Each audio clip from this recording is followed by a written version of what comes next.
Hello everyone, I hope आप सभी लोग बहुत अच्छे होंगे और उतने ही बेहतर तरीकों से आप सभी लोगों की पढ़ाई चल रही होगी। तो फाइनली जो है, देर सही, बहुत देर के बाद ही सही, बोर्ड ने ये नोटिस जारी कर दिया है कि अब जो है छत्तीसगढ़ में 10वीं किनका किनका 10वीं और 12वीं की बोर्ड परीक्षा साल में 2 बार होगा।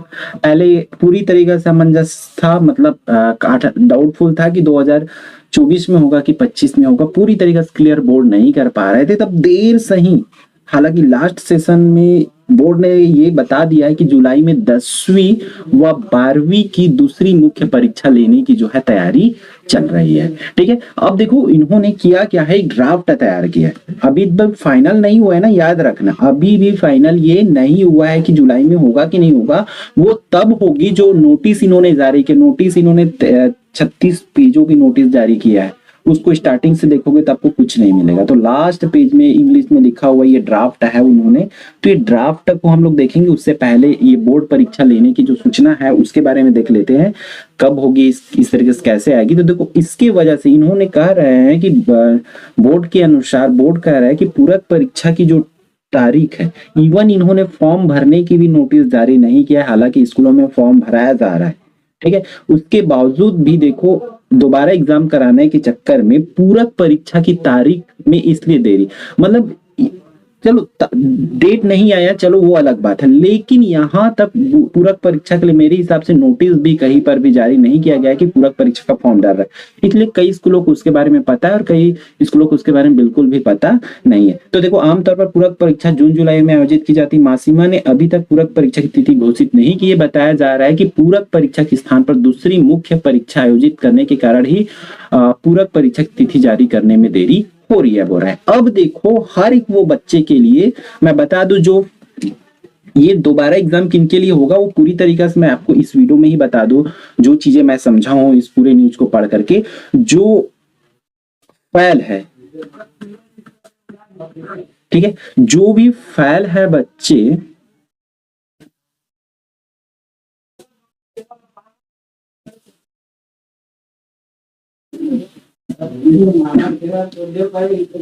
जो भी बच्चे फेल है या बोल सकते हैं आपका सप्लीमेंट्री आए हुए हैं, सप्लीमेंट्री है, फेल है सप्लीमेंट्री, या पूरी तरीका से जो बच्चे पास है, वो दोबारा मुख्य परीक्षा, वो मुख्य परीक्षा, पूरक परीक्षा, सप्लीमेंट्री ऐसा कुछ नहीं लिखा रहेगा, पूरक परीक्षा लिखाएगा। अब इसमें होगा क्या, चीजों को समझो। जैसे कि आप पूरी तरीके, फेल और सप्लीमेंट्री वाले लोग तो दिलाएंगे दिलाएंगे, उसमें दो मत की बात ही नहीं है। और अब फेल वाले बच्चे हैं वो तो पूरे सब्जेक्ट दिला सकते हैं। और सप्लीमेंट्री वाले लोग ध्यान देना, सपोज दैट आपका 2 सब्जेक्ट में सप्लीमेंट्री, तो आप वो 2 सब्जेक्ट का पेपर तो दिलाओगे ही दिलाओगे, उसके साथ अगर आपको बाकी सब्जेक्ट का आपको पेपर दिलाना है, बाकी 4 सब्जेक्ट का, तो भी आप दिला सकते हो। सप्लीमेंट्री वाले एग्जाम वाले लोग ध्यान देना, ठीक है। फिर पास वाले की बात करें तो पास वाले लोग जो है 1 subject, 2 subject, 3 subject, 4 subject, 5 subject, 6 subject, जितने भी सब्जेक्ट का चाहो उतने सब्जेक्ट का आप एग्जाम दिला सकते हो।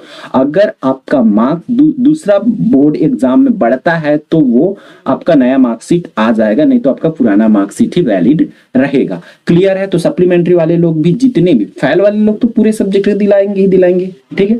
सप्लीमेंट्री वाले भी, जितने सप्लीमेंट्री उस सब्जेक्ट के साथ अगर दूसरे सब्जेक्ट दिलाना चाहते हैं तो भी दिला सकते हैं। पास वाले बच्चे भी ऑल सब्जेक्ट का एग्जाम दिला सकते हैं, इवन 1 सब्जेक्ट का, 2 सब्जेक्ट का, 3 सब्जेक्ट का भी दिला सकते हैं। अब देखो ये कब संभव है, देखो पूरी तरीके से पढ़ लेंगे ड्राफ्ट को, आपको ड्राफ्ट में जो चीजें मैं नीचे समझाया वही चीजें हैं।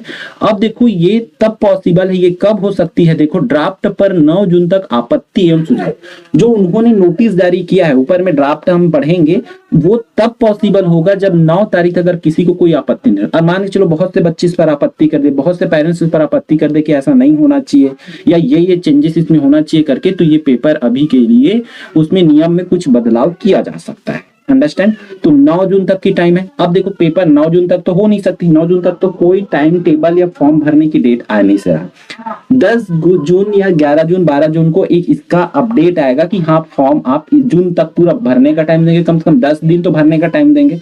तो पेपर आपको मान लो जुलाई के जो पहले सप्ताह में होता था वो जुलाई के पहले सप्ताह में नहीं होने वाला मेरे हिसाब से।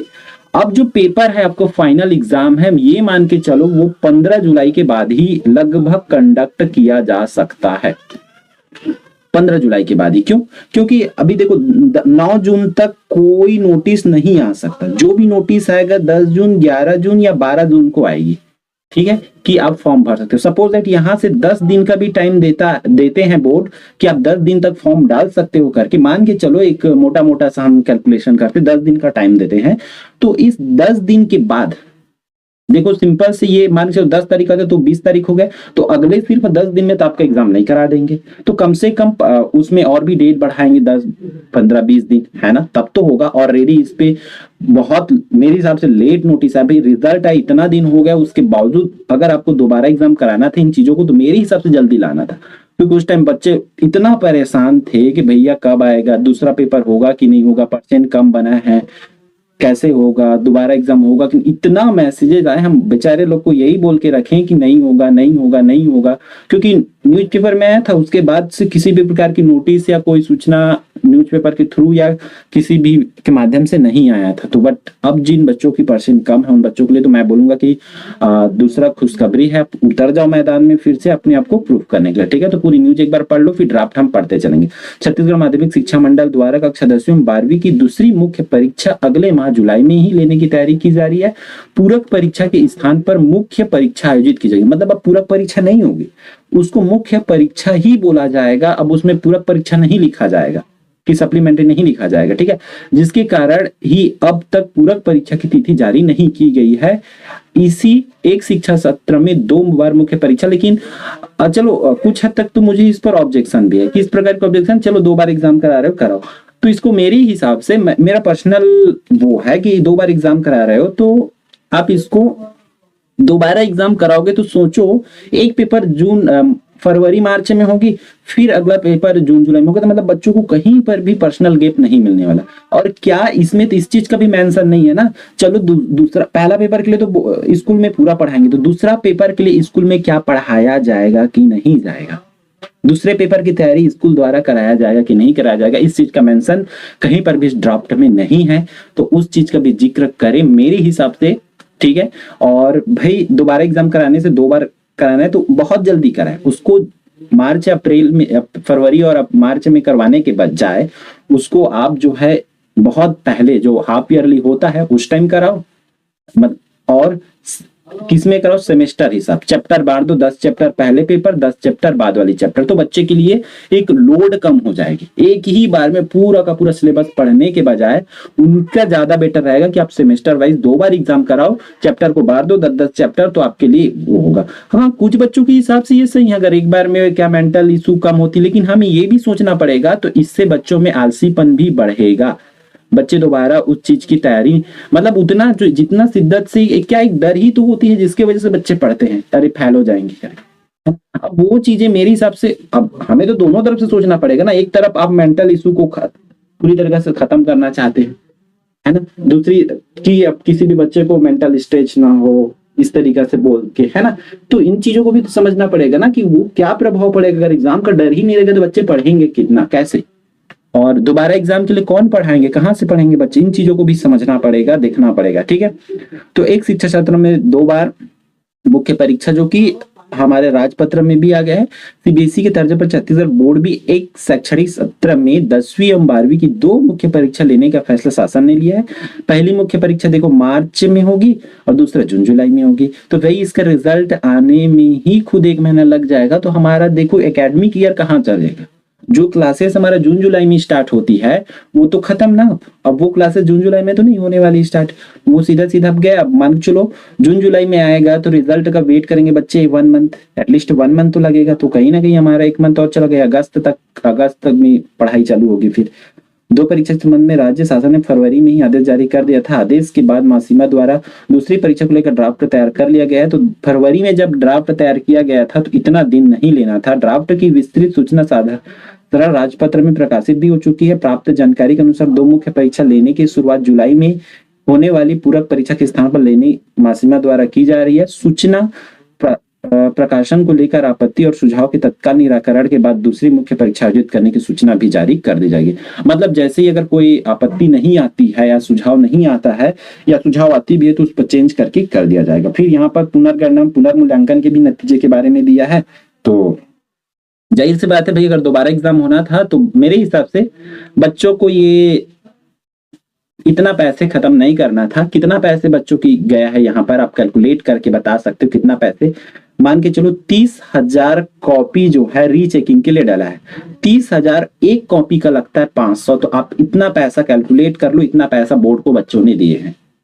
ठीक है, 30,000 और यहाँ पर 500 एक एक कॉपी का, तो 30,000 गुणित 500 कर दो, आपके पास टोटल पैसा आ जाएगा कि कितना पैसा बच्चों का खर्च हुए हैं। अगर दोबारा एग्जाम कराना पहले से सूचना अगर जारी कर देते तो कोई भी पुनर्मूल्यांकन नहीं कराते। मेरे हिसाब से वो दोबारा अपना लड़ के फिर से वो मार्क्स लाने की पूरी कोशिश करते। ठीक है, तो कहीं ना कहीं ये गलती तो हुई है कि बोर्ड ने बहुत देरी से इन चीजों को लाया और लाना था तो बहुत पहले ला देते। अब जो सूचना क्या है उन चीजों को देख लेते हैं भाई। क्या ड्राफ्ट है, ड्राफ्ट बोला जा रहा है तो ड्राफ्ट को भी समझने की कोशिश करते। तो आप बच्चों लोग के लिए तो खुशखबरी है, जिनको भी एग्जाम दिलाना है अभी सूचना मैं जैसे बोला हूँ उसी टाइम में आएगी, है ना, और भी डिटेल जैसे ही आएगी हम बता देंगे। अब ड्राफ्ट में देखो इसमें नियम क्या क्या दिया है। पहली परीक्षा में पंजीकृत विद्यार्थी, मतलब आप पहले बोर्ड एग्जाम दिलाए तभी आप होने वाले दूसरे बोर्ड एग्जाम को दिला पाओगे। दूसरा नियम इन्होंने बनाया है कि दूसरी मुख्य परीक्षा के दौरान विषय में किसी तरह का परिवर्तन नहीं किया जा सका। मतलब आप जिस सब्जेक्ट का एग्जाम दिलाए हो उसी सब्जेक्ट का ही आप एग्जाम दिला सकते हो, आप सब्जेक्ट परिवर्तन नहीं कर सकते हो। फिर तीसरा नियम बोल रहा है कि दूसरी परीक्षा में सम्मिलित होने के लिए विद्यार्थियों को पुनः आवेदन करना होगा। उसके लिए फॉर्म आपको भरना ही पड़ेगा, जो निर्धारित शुल्क रहेगा उस शुल्क को देना ही पड़ेगा, ये बोला जा रहा है। ठीक, फिर दूसरी परीक्षा में वे विद्यार्थी पूरक के पात्र है जो, मतलब जो चीजें मैं बताया हूं ना वो ये वाला नियम है कि जो पूरक में है वो सभी विषय को भी दिला सकते, पास है वो सभी विषय में भी आवेदन भर सकते। देखो उत्तीर्ण वाला को जो बताया था इस नियम को ऑलरेडी मैं बता चुका हूँ पहले से, है ना। दूसरी परीक्षा में वे विद्यार्थी भी शामिल हो सकते जो पहली परीक्षा में आवेदन भरने के बाद अनुपस्थित है। मतलब जो पहली परीक्षा को किसी कारण फॉर्म डाले थे लेकिन किसी कारण नहीं दिला सकते तो वे विद्यार्थी फिर दूसरी परीक्षा का परिणाम दोनों परीक्षाओं में से विषयवार अधिक प्राप्त अंक। अब देखो रिजल्ट कौन सा आएगा, अब दोनों परीक्षा में से जिसमें भी हाईएस्ट मार्क्स रहेगा, सपोज दैट आपका पहला में ही 75 आउट ऑफ 75 है तो दूसरा को आपको कैंसल आउट कर दिया जाएगा, मतलब जिसमें हाईएस्ट मार्क्स रहेगा करके। ठीक है, अब देखो इसकी पूरा अपडेट वगैरह कैसा आएगा, ऑनलाइन फॉर्म डालेगा, स्कूलों में फॉर्म डालेगा, पूरी डिटेल अब हमारे जो 9 जून के बाद, 9 जून तक आप वेट करो, 9 जून के बाद जो भी अपडेट आती है, रिजल्ट आती है, नोटिस आती है, उसको थ्रू आपको पता चलेगा। ठीक है, तो आज की इस वीडियो में इतना ही, फिर हम मिलते हैं। और आपकी क्या सुझाव है कमेंट के द्वारा जरूर बताना, ताकि हो सके तो हम भी वहां पर बोर्ड को कुछ सुझाव अपने तरफ से दे सके। ठीक है, तो इस वीडियो में इतना ही, मिलते हैं नेक्स्ट आने वाले इंपॉर्टेंट वीडियो में।